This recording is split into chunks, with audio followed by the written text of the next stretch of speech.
Écoutez, bonjour à tous en tout cas. Merci. Grâce à toi, me voilà 20 ans en arrière, donc plus de 20 ans en arrière. Et donc, c'était le jour où j'ai rencontré Georges Lemoine. Georges Lemoine qui était le maire de Chartres. Et le maire de Chartres venait d'organiser en fait une consultation, un marché d'études, venait de lancer un concours national en 1993 pour l'aménagement de son centre international médiéval. Et le lauréat était Patrick Berger. Et je parlerai à la fin de mon intervention de son projet rapidement, même si je n'ai pas partagé en fait ce projet puisqu'il existait avant mon arrivée. Et je pense que le maire de Chartres, face au service de l'État, se trouvait un peu dans une position de difficulté réglementaire parce que le plan réglementaire donc, du secteur sauvegardé de Chartres conçu par Guy Nicot, ne permettait sans doute pas de faire son projet. Donc, en tout cas, j'ai rencontré un homme passionné par ce projet en fait de Patrick Berger et soucieux de réaliser ce grand centre en fait qui traiterait de l'architecture en fait religieuse et puis des cathédrales tout particulièrement. Voilà. Alors, je pense qu'il faut peut-être rappeler pour tout le monde ce qu'est un secteur sauvegardé. Donc, nous sommes en 1962, c'est André Malraux, ministre de la Culture, Michel Debré, Premier ministre, donc c'était sous De Gaulle, bien sûr, et il décide en fait de réaliser, de faire étudier sur les centres historiques de grande qualité, d'étudier des plans d'urbanisme à part entière qui définiront ce qu'il faut conserver, ce que l'héritage de notre histoire, et puis surtout comment la ville peut évoluer pour intégrer le XXe siècle d'abord, bien sûr, et aujourd'hui le XXIe siècle. Donc, ce plan d'urbanisme se substitue au PLU et définit des règles qui sont des règles de conservation, bien sûr, donc du patrimoine, tout à fait intéressante puisqu'elle porte aussi sur les intérieurs des constructions. Donc, c'est vraiment le seul moyen qu'on a en France pour protéger donc, le patrimoine bâti, mais protéger aussi le patrimoine végétal, le patrimoine urbain, les espaces publics, les espaces libres, les jardins privatifs, et puis surtout de définir les conditions de constructibilité. Voilà. Donc, il s'agissait d'une révision très importante et Guy Nicot n'a pas souhaité réviser lui-même son plan d'urbanisme et a souhaité que ce soit moi et mon équipe, donc AUP, Architecture, Urbanisme et Patrimoine de Nantes, il souhaitait que ce soit nous qui travaillions sur ce dossier. Donc on est juste après, donc si lui en 93 avait lancé son concours national, nous on arrive un an après, en 94, et pendant 4 ans, on va étudier en profondeur ce secteur sauvegardé et faire un tout nouveau secteur sauvegardé. Alors pour la petite histoire, Guy Nicot avait une maison en fait de résidence secondaire dans les remparts, dans une des tours du rempart d'un vestige des remparts de Chartres. Et donc, je l'ai rencontré régulièrement. Et donc, on a eu des rapports tout à fait sympathiques. Voilà. Alors, je pense que vous connaissez tous, bien sûr Chartres, mais peut-être en quelques mots situer le site de la cathédrale. Donc, on voit bien sûr la cathédrale, son chevet donc à l'est qui donne sur la vallée de l'Eure, donc l'Eure qui est cette rivière qui passe en contrebas, donc une pente très importante, et des jardins en belvédère qui viennent dominer toute cette rivière. Et à partir de là, descendent, donc à travers les jardins, descendent ce qu'on appelle des tertres, qui sont des cheminements qui permettent de rejoindre la vallée où se trouvaient toutes les industries, en fait, à l'origine. Bien. Donc, ici apparaît ce qui est actuellement le musée des Beaux-Arts, mais qui était l'évêché, avec ses jardins. Donc, la cathédrale dispose à son chevet et en sa façade nord de jardins très, très importants aujourd'hui. On voit des espaces dégagés du côté sud, donc, et on voit maintenu des maisons canoniales qui sont ici. On lit malheureusement l'ombre de la tour en fait romane vient un peu les masquer, mais donc on a 2 maisons canoniales qui remontent au 14e, 15e siècle, qui sont à cet endroit-là. Et on voit ici un espèce de vestige de l'histoire que je vais un peu vous raconter On aperçoit aussi l'Hôtel-Dieu, ce qui a été évoqué tout à l'heure à propos de Reims m'a beaucoup intéressé parce qu'effectivement, à proximité de la cathédrale et de l'évêché, on trouvait l'Hôtel-Dieu dans le domaine religieux. Bien. La ville médiévale, donc l'enceinte du XIIIe et XIVe siècle, qui vient s'enrouler en fait le long de la rivière l'Eure étant bien sûr en bas ici, et on voit la distance qui sépare la cathédrale de la rivière. Ceci dit, lorsqu'on est dans ces jardins, on a vraiment l'impression d'être au-dessus de la rivière. Voilà. Donc, je vous présente cet ensemble-là parce que, et je vais m'étendre davantage sur lui, car c'est le domaine de l'évêque. C'est le domaine de l'évêque et qui répond, c'est une espèce de bras de fer qui se fait avec le Seigneur, en fait, qui, sur l'ancienne butte féodale qui était ici, avait son château. Donc, il y a un rapport de pouvoir qui va exister donc, entre les deux. Bien. Cette collégiale et cette cathédrale était à l'intérieur d'un domaine bâti très important. Et ici, je vous donnerai le périmètre plus précisément après, mais nous sommes à l'intérieur de ce qu'on appelle le cloître Notre-Dame. Voilà. Donc on le voit bien sûr ici, l'image a sauté plus rapidement. L'évêque possédait donc un domaine qui s'étendait, dont je vais suivre la limite. Donc avec un mur d'enceinte et des portes. Une première porte vers le tertre qui permettait de descendre jusqu'à la rivière ici. L'enceinte se poursuit. On a le chevet d'une des chapelles qui se trouve à l'intérieur du domaine de l'évêque, avec une autre porte à cet endroit-là, une deuxième porte. L'enceinte se retourne à cet endroit et là encore une porte. Et ici, on va retrouver donc des portes qui donnent accès. La muraille de la ville était ici. Cette muraille a été construite en 1327, c'est-à-dire qu'on est vraiment dans les mêmes périodes. Et en fait, le domaine de l'évêque se prolonge jusqu'au milieu de cet îlot et on retourne ici. C'est-à-dire que lorsque la fabrique de la cathédrale s'est mise à bâtir cette cathédrale, en même temps, ils ont bâti beaucoup de choses. Ils ont bâti, bien sûr, l'endroit où se trouvait l'évêque, mais bien sûr, le bâtiment existant est du XVIIIe siècle, est plus récent aujourd'hui, mais l'évêque habitait ici. Et il y a tout un ensemble de maisons canoniales qui viennent en fait entourer la cathédrale tout autour. Et ce domaine, alors, on voit l'Hôtel-Dieu. L'Hôtel-Dieu lui-même est situé ici et était organisé autour d'une cour. On voit donc, alors, cette enceinte était fermée la nuit.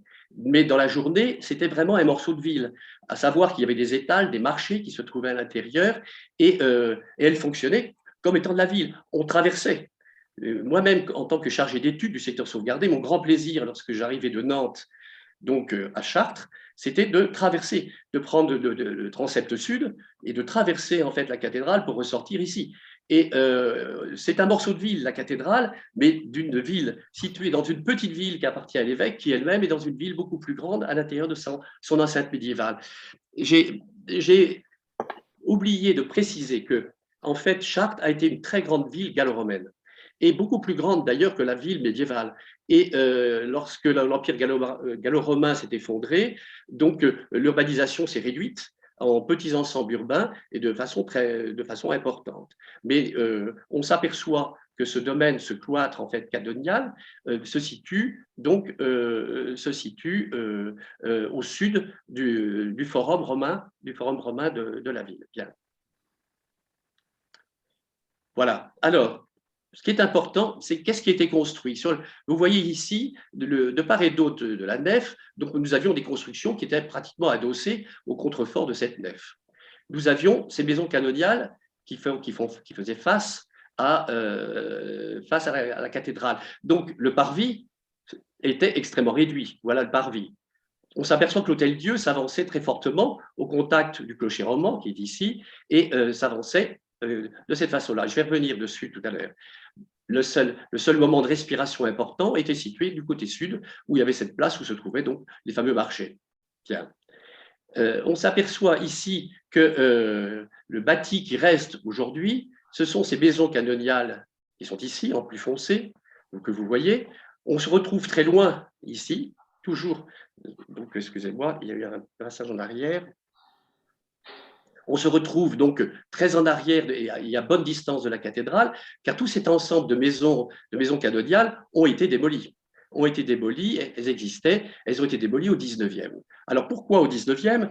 Donc, comme partout en France, il y a eu autour de ces cathédrales rescapées de la Révolution française et découvertes avec bien sûr Mérimée, Viollet-le-Duc, etc., il y a eu un grand mouvement destiné, en fait, qui souhaitait donc mettre en valeur ces cathédrales en dégageant les abords pour créer de vastes places devant. Donc moi qui suis nantais, je peux vous parler de Nantes, effectivement, au moment du Second Empire et après le Second Empire, on a eu des grandes percées à travers la ville médiévale, la rue de Strasbourg, et surtout, dans l'axe de la cathédrale de Nantes, une voie, la rue du Maréchal Leclerc, qui débouchait sur la façade de la cathédrale, la façade bien sûr noble, la façade située donc à l'ouest,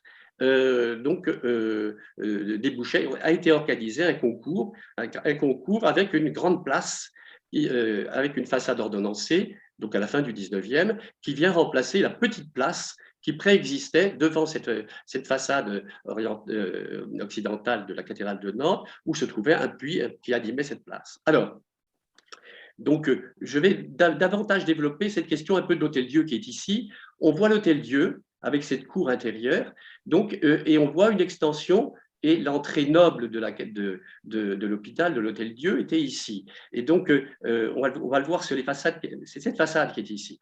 Donc, on voit cette façade qui s'avance dans la place, et donc on a les volumes intérieurs qui sont ici. Je reviens un peu en arrière parce que on voit à quoi ressemblaient ces maisons canoniales. Les maisons, celles qui sont rescapées, sont ici, mais on avait ces grandes maisons tout à fait intéressantes, et on en retrouve sur la façade sud aussi. On retrouve ce type de façade.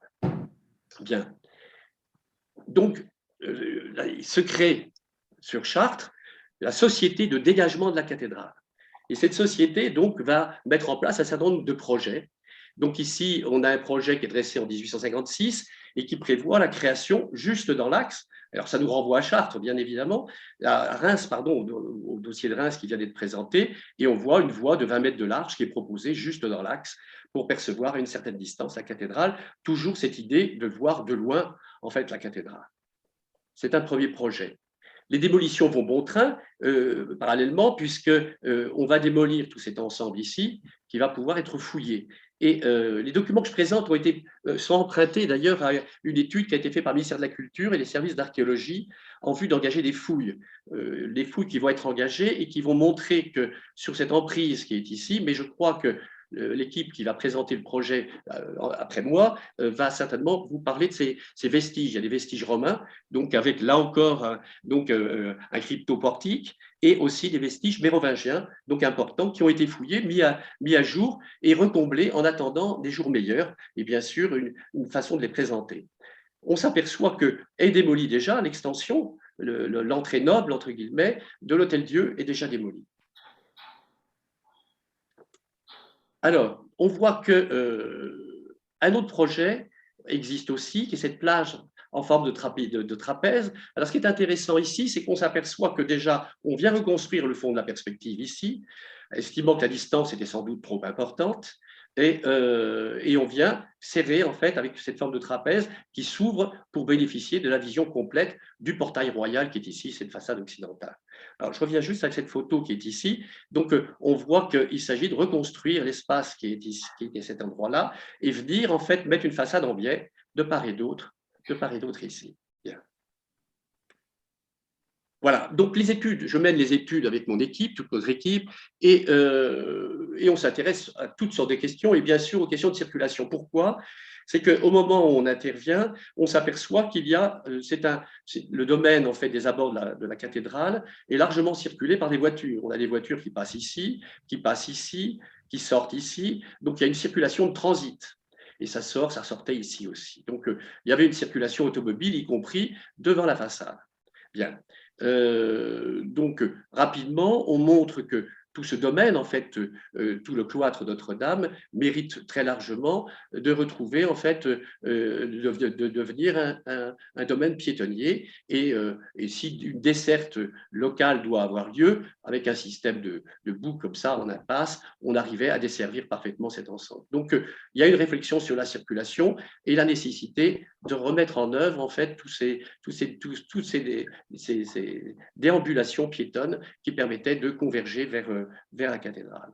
Autre élément qui nous paraît important, c'est de dire que cette cathédrale n'était pas destinée à être vue comme ça bêtement du bas. Alors effectivement, ici, les Japonais qui viennent peuvent faire une photo d'ensemble. On n'a aucun problème pour prendre les deux tours en fait, de la cathédrale. Mais on voit bien au contraire qu'on venait la découvrir ici par une des portes de l'enceinte du quad canonial, ici dans un passage très serré qui monte en direction en fait du transept sud.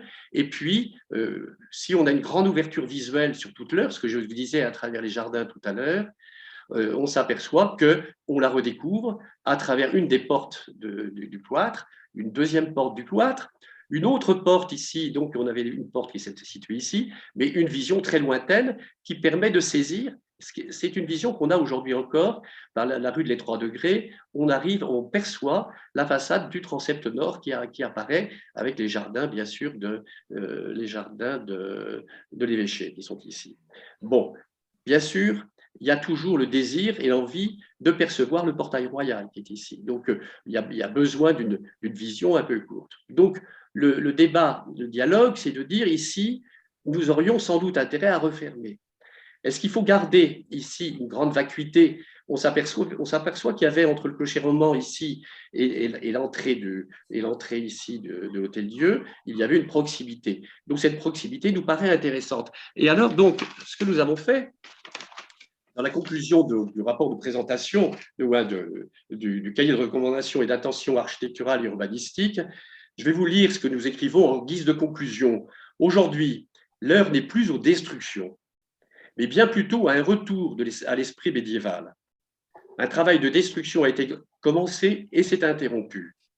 Il s'agit donc de recomposer les espaces en s'appuyant sur les constructions restées en place et sur les tracés des volumes disparus de manière à retrouver autour de Notre-Dame des espaces de respiration tels qu'ils avaient été conçus lors de sa construction, susceptibles d'accueillir les fonctions urbaines contemporaines. Alors, contrairement peut-être à Reims, en entendant ce qui a été dit tout à l'heure, la cathédrale de Chartres se découvre très largement et domine de toute sa masse la ville, mais c'est vrai que lorsqu'on vient de l'Ouest en particulier, on a du mal par les petites rues à découvrir cette masse. Donc c'est un peu la même chose que du Reims, mais sachant qu'elle est très dégagée du côté Est.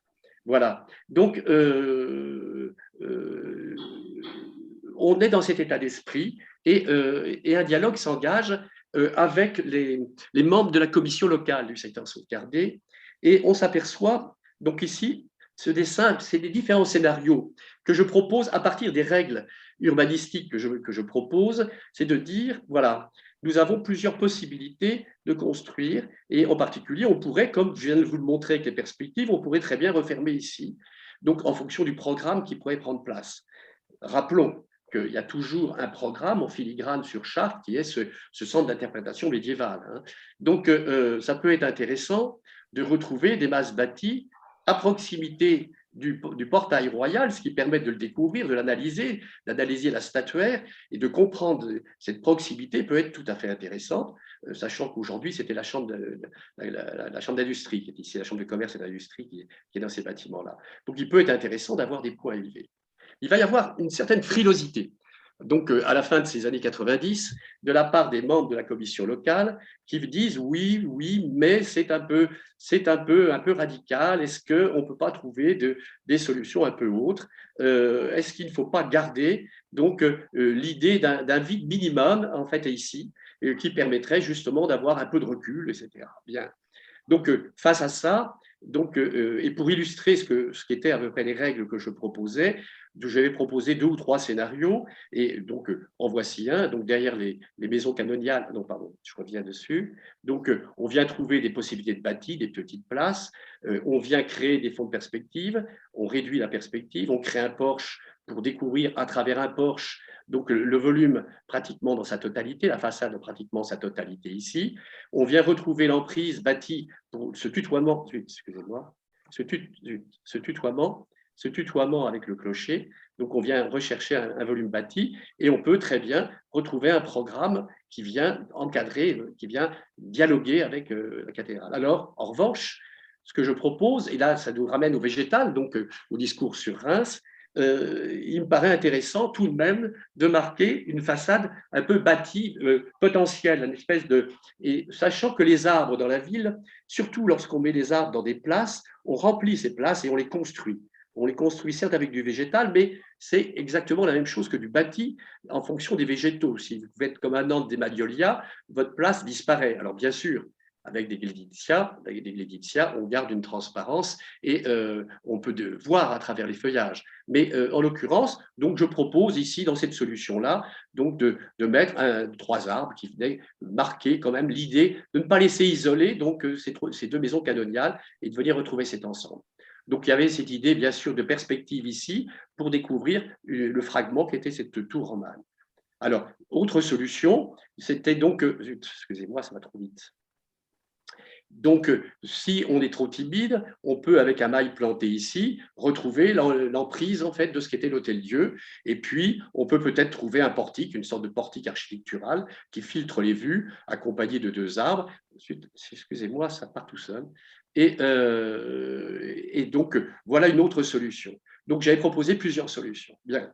Alors, je vais maintenant vous présenter le plan d'urbanisme, mais tel qu'il a été revu en 2016. Et ça, je l'ai découvert parce que pour la modification du plan en 2016, personne ne m'a rappelé et je pense qu'ils se sont débrouillés en régie. Et ils ont apporté une petite modification à mon plan, qui est plutôt une modification positive. Donc, les doubles hachures que vous voyez, c'est l'espace creux, en fait, minimum, qui est demandé. C'est-à-dire qu'on ne peut pas construire dans cet espace et on retrouve, et on retrouve l'emprise, en fait, telle qu'elle existait à l'époque médiévale. Bien. Par contre, ce qui est... Zut, excusez-moi, dès qu'on touche est sensible. Donc, zut. Alors, zut. Ici, donc là, on peut construire là où était l'emprise, bien sûr, de l'Hôtel-Dieu. Et là, maintenant, on peut construire tout ça. C'est-à-dire que j'avais mis, à la demande de la commission locale, une emprise plus basse, un peu à rez-de-chaussée ici. Et là, aujourd'hui, on peut construire tout l'espace. Alors, sur les codes des panelages, je ne sais pas exactement ce qu'il en est, mais on peut faire tout un programme qui relie l'ancien Hôtel-Dieu et qui le relie à tout cet ensemble-là. C'est-à-dire que en fonction du programme et du volume nécessaire, on peut trouver des surfaces très importantes de construction. Il ne s'agit pas de les construire. Je voudrais juste faire une petite remarque. S'il te plaît, Yves, il faut s'acheminer vers la conclusion, s'il te plaît, parce que ce qui est très important dans cette question-là, c'est la qualité du programme. Si vous n'avez pas un programme de grande qualité, il est très difficile de faire un projet de très grande qualité. Donc, je pense que peut-être qu'on le verra dans l'exposé suivant, mais il me paraissait important de ne pas partir sur des bases qui ne soient pas suffisamment épaulées pour les chargés d'études. Alors, juste, je vous parlais du projet de Patrick Berger, donc, qui s'était fait juste avant le secteur sauvegardé, la révision, et on voit qu'au fond de perspective, tout au bout de la perspective, il met un bâtiment, et sur son croquis qui est là d'intention, donc il ne met pas en fait les maisons canoniales. Sauf qu'en lisant son texte, on s'aperçoit qu'il gardait les maisons canoniales. Donc c'est un schéma de principe qui montrait qu'il y avait un dialogue entre le musée et la façade avec une distance respectueuse. Voilà le projet tel qu'il est. Donc on voit les maisons canoniales sont ici. Et on voit que son bâtiment se trouve à grande distance et il a un grand espace libre. Et il vient épauler et construire, donc épauler l'Hôtel-Dieu à cet endroit-là. Voilà. Et donc, voici la maquette. On voit les maisons canoniales qui sont ici, à la salle collégiale, le bâtiment qui est au fond. Donc, ce qu'il indique dans son texte, c'est qu'on découvre la beauté de la cathédrale à travers le filtre réalisé par des assises de pierre, en fait, qui sont devant la façade vitrée de son bâtiment. Et donc, voilà le projet tel qu'il a présenté. Voilà, écoutez, je vais m'arrêter. Merci Yves de cette présentation qui permet de cadrer